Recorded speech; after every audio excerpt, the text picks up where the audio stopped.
Okey, kembali lagi dalam Pesona SY Serasi di Hati. Makin hangat perbincangan kita untuk berkenaan dengan hubungan toksik. Dan bila bercakap pasal hubungan toksik ni Puan Suzana kan, kadang-kadang tu susah tau kita ni nak meluahkan perasaan, nak cari punca tu. Adakah mencari punca itu juga akan menjurus kepada hubungan itu menjadi lebih toksik? Baik. Satu perkara yang kita kena pasti, kena faham dulu sebenarnya hubungan aku ni hubungan yang gaduh-gaduh biasa ke ataupun gaduh-gaduh yang memang boleh jadi toksik. Okey. Perkara yang jelas, kalau contoh katakan pernah disebutkan sedangkan lidah lagi tergigit kan. Jadi kalau cakap-cakap biasa-biasa tu biasalah. Takkan ada perkahwinan yang memang zero kacak-cakap. Kan. Tapi kalau sampai dah jadi rimau, seorang jadi beruang, dah luka-luka sana sini tu, itu dah membawa kepada toksik.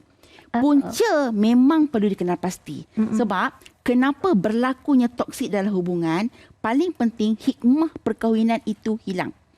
Dalam perkahwinan, hikmah adalah untuk mencapai bahagia. Okey, mawaddah, sakinah, warahmah. Dan untuk capai bahagia itu, ada pelaksanaan tanggungjawab yang perlu dibuat.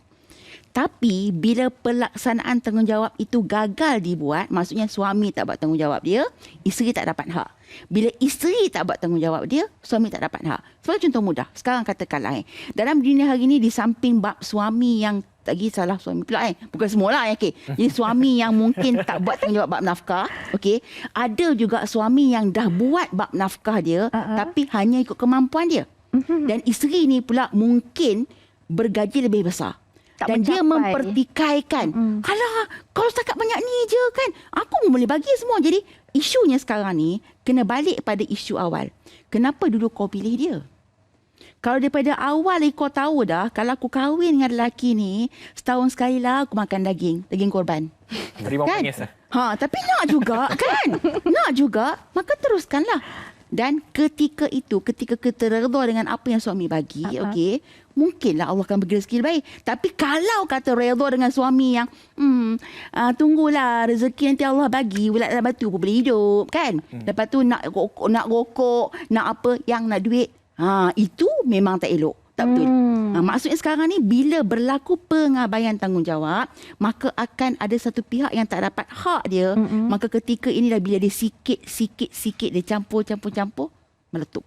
Itu yang payah. Itu yang payahnya bila dah ada hubungan tu dah tak puas hati pada tambah lagi bila duduk rumah je kan Hafiz kan. Mungkin Imam Muda Ashraf juga ada dia punya penjelasan kat situ jawapan balasnya je. Sebab tadi Puan kata ulat dalam batu boleh hidup kan. Tapi sekarang ni tak handsome tak apa, janji kaya. Tak apa, bergurau je. Baik Ustaz, tadi bila Puan Suzana berkata berkenaan dengan ilmu dan juga mencari punca dan sebagainya. Kalaupun kita dah jumpa punca mengapa hubungan toksik itu menjadi dan sebagainya, kalau kepekatan toksik itu semakin meningkat, soalnya sekarang perlu kita setia ataupun tinggalkan. Bila saya menyebut tentang dua isu, setia atau tinggalkan, kalau saya memilih setia itu lebih bagus. Kalau memilih untuk meninggalkan, dia akan terkait dengan bagaimana dengan hubungan silaturahim? Adakah kalau saya memutuskan hubungan yang toksik tadi, tergolong dalam orang yang memutuskan hubungan silaturahim? Ustaz? Adakah yang dikatakan putus hubungan silaturahim itu maksudnya bercerai? Bercerai, berpisah dan sebagainya. Maksudnya, kalau kan, macam tu senang sikit lah kan. Kalau dia ambil tindakan mengasingkan tempat tidur, itu adalah step. Ada sebahagian mengambil tindakan untuk meninggalkan sekejap, memberi ruang, masa, itu cerita lain. Tapi kalau dah bercerai atau bagus ataupun tidak. Walaupun ada hadis yang menyebut yang sebenarnya hadis itu dhaif. Benda yang dibenci oleh Allah itu, benda halal yang dibenci oleh Allah itu adalah talak. Hadis itu tak kuat. Tetapi saya nak bagi tahu bahawa sebenarnya episod perceraian ni tak semestinya buruk. Betul. Tak semestinya buruk. Walaupun kita nampak buruk. Ada sebahagian yang memerlukan kepada perceraian. Perceraian adalah satu pintu keluar. Kalau tak ada pintu keluar, bahaya. Jadi agama kita ini, dia bagi kepada kita ada satu ayat Quran yang saya ingat nak ambil. Fa'imsaku bima'rufin aw tasrihan biihsan. Quran kata, kalau kamu tahan dia, berkahwin dengan dia, kahwin dengan baik. Kalau kamu nak lepas dengan dia, lepaskan dengan ihsan. Ulama bincang tahu, apa beza ma'ruf dengan ihsan? Dua-dua itu baik. Ma'ruf ni baik, tapi ihsan lebih tinggi. Betul. Maksudnya kalau kita nak lepaskan pasangan, kena lebih baik. Kita sekarang, hari ini budaya kita nak kahwin baik-baik. Tengok tarikh, tengok hari Senin, api angin air apa tanah kan. Dewan macam mana, jumpa family, bincang elok-elok, duduk, macam-macam kita buat. Tapi perceraian kita tak tengok bila dia pasangan tu macam mana, pasangan dalam keadaan haid macam mana, dalam keadaan mengandung atau tidak, tak tengok pasangan tu dalam keadaan family dia bagaimana. Dan akhirnya bila berlaku perceraian, percerailah seluruh dua kelompok yang besar. Saya katalah family ni sehingga anak itu jadi mangsa. Sebab itulah dalam Quran bila dia sebut ihsan menunjukkan seolah-olah dah kamu buat baik dengan pasangan. Orang kata apa? Jangan gantung tak bertali tu kan. Kalau nak tahan betul-betul, tapi nak lepaskan dengan terbaik. Sebab tu saya pernah jumpa ada orang dia nak lepaskan pasangan bila tak boleh selesai. Ini isu tak boleh selesai lah. Dan macam-macam tindakan dah buat. Dia pegang tangan isteri dia. Kan? Dia pergi cakap dekat, bawa pergi kat rumah mak dia, di mana tempat dia masuk menikah dulu. Masuk minang dulu. Dia pergi dekat mak mertua dia, mak isteri orang yang baik, begini. Dia tak cerita keaiban isteri dia. Dan sekali dia cakap, tapi kami tak mampu untuk bertahan.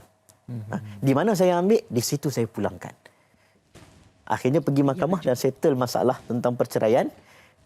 Isteri kahwin lain, suami kahwin lain. Tetapi sampai hari ini, isteri itu masih lagi boleh berhubung dalam keadaan yang ialah terbatas lah.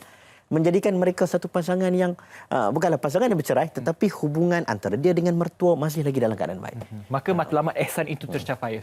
Ya, tetapi ramai orang dekat luar sana cakap, mustahil lah. Orang psikologi dia tahu lah. Tetapi itulah sebenarnya kalau boleh dicapai. Tapi kalau nak melihat daripada segi psikologinya juga kan, apabila hubungan toksik itu sudah terjadi, adakah ianya hanya kepada pasangan ataupun bagaimana pula hubungan dengan anak-anak? Sekiranya sudah menjadi perceraian, hubungan toksik itu akan mengganggu kesihatan mental anak-anak atau bagaimana? Baik, dia sebenarnya kalau diikutkan hikmah perkahwinan adalah untuk suami dan isteri, bukan untuk anak-anak. Sebab kalau berlaku perceraian, wujudnya status bekas suami, bekas isteri. Tidak ada bekas ibu, bekas bapa atau bekas anak.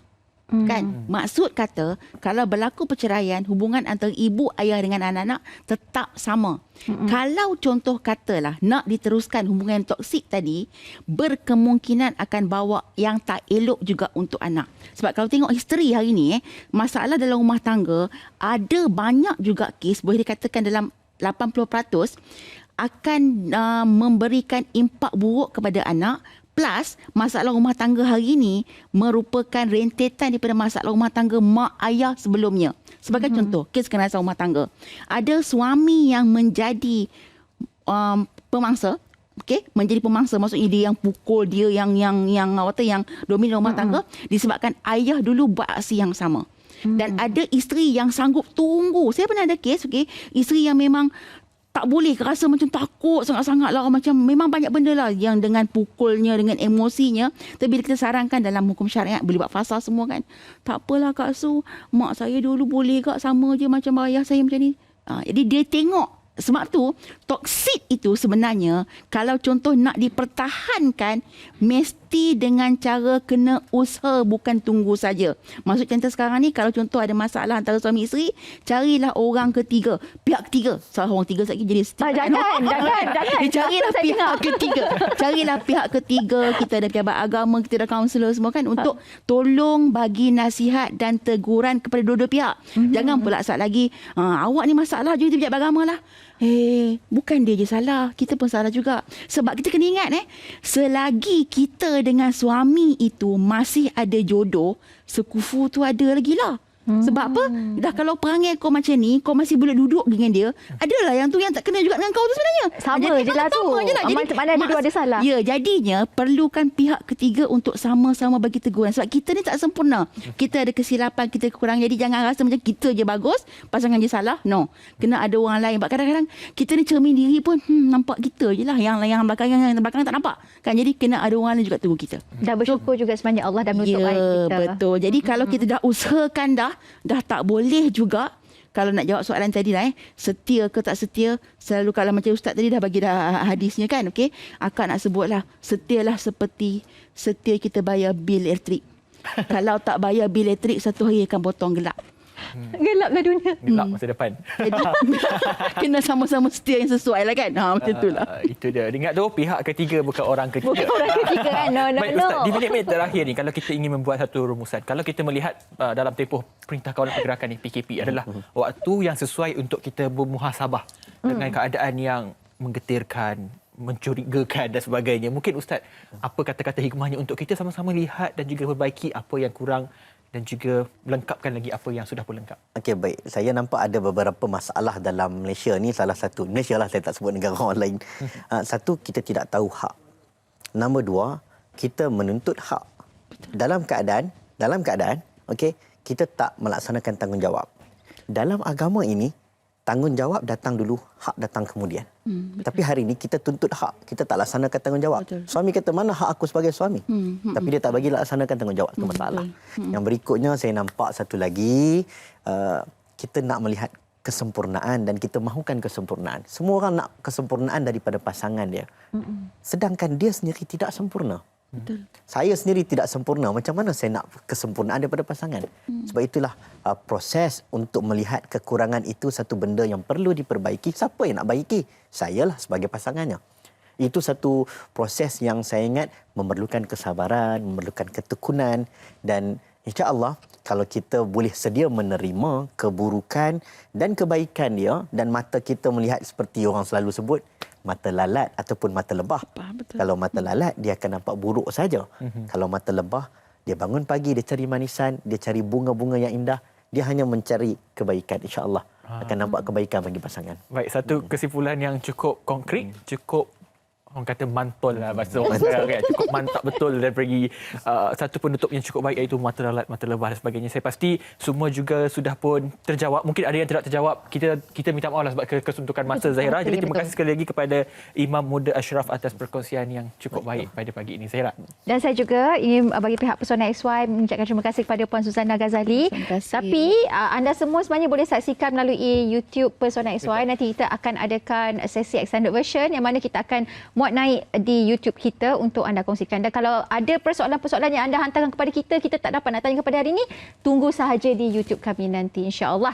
Dan terima kasih Puan Suzana Ghazali untuk perkongsian hari ini. Dan kita akan berehat seketika, lepas ini kita akan kembali bersama dengan anda dalam Pesona XY, Serasi di Hati.